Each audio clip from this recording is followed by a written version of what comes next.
বাংলাদেশের ক্রিকেটের ডেডিকেশন শব্দটা উচ্চারণ করলেই একজনের মুখচ্ছবি ভেসে ওঠে, তিনি মুশফিকুর রহিম। 3 ফরম্যাটেই 100টি করে আন্তর্জাতিক ম্যাচ খেলা বাংলাদেশের একমাত্র সারথি তিনি। আধুনিক ক্রিকেটের ইনজুরি আর ফর্মের উত্থান পতনের যুগে মুশফিকের এই রেকর্ডটা বাংলাদেশের প্রেক্ষাপটে যে কোনো ক্রিকেটারের জন্যই হিমালয় সম। আজকের বাংলাদেশ দলে তাকালে দেখা যায় সবাই কোনো না কোনো ফরম্যাটে নিজেকে গুটিয়ে নিচ্ছেন। মুস্তাফিজুর রহমানের বাহাতি জাদু ওয়ানডে বা টি-20তে যতটা সপ্রতিভ, টেস্টে ঠিক ততটাই ধূসর। এই ফরম্যাটকে ঘিরে যেন বিন্দুমাত্র আগ্রহ নেই দাফিজের। অন্যদিকে মেহেদী হাসান মিরাজ কিংবা নাজমুল হোসেন শান্ত বড় দুই ফরম্যাটে নিয়মিত। তাহিদ হৃদয় কিংবা পারভেজ ইমনদের ক্যালিবারের খেলোয়াড়দের নিয়েও স্বাভাবিকভাবেই ম্যানেজমেন্টের পরিকল্পনা সাদা বলকে ঘিরেই।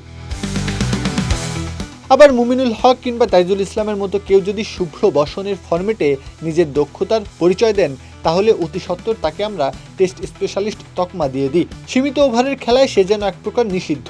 তাই স্বাভাবিকভাবেই বাংলাদেশের প্রেক্ষাপটে 3 ফরম্যাটেই শত ম্যাচ খেলার মাইলফলক অর্জন করার চিন্তা করাটাও দুষ্কর। মুশফিকের পর যদি কারোর মধ্যে সেই বিরল সম্ভাবনাটুকু খুঁজে পাওয়া যায়, তবে তিনি লিটন কুমার দাস। ওয়ানডে ও টি-20তে ইতিমধ্যেই তিনি শতাধিক ম্যাচ খেলে ফেলেছেন। অন্যদিকে টেস্টেও তিনি বাংলাদেশের অন্যতম নিয়মিত মুখ।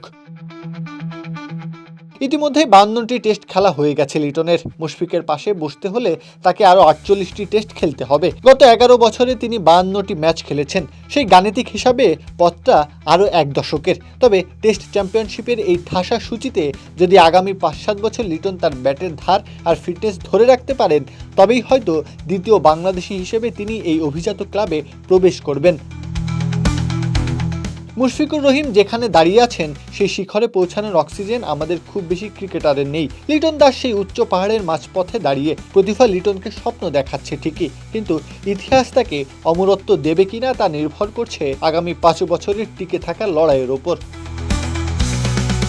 প্রত্যহ কাব্য, খেলা 71।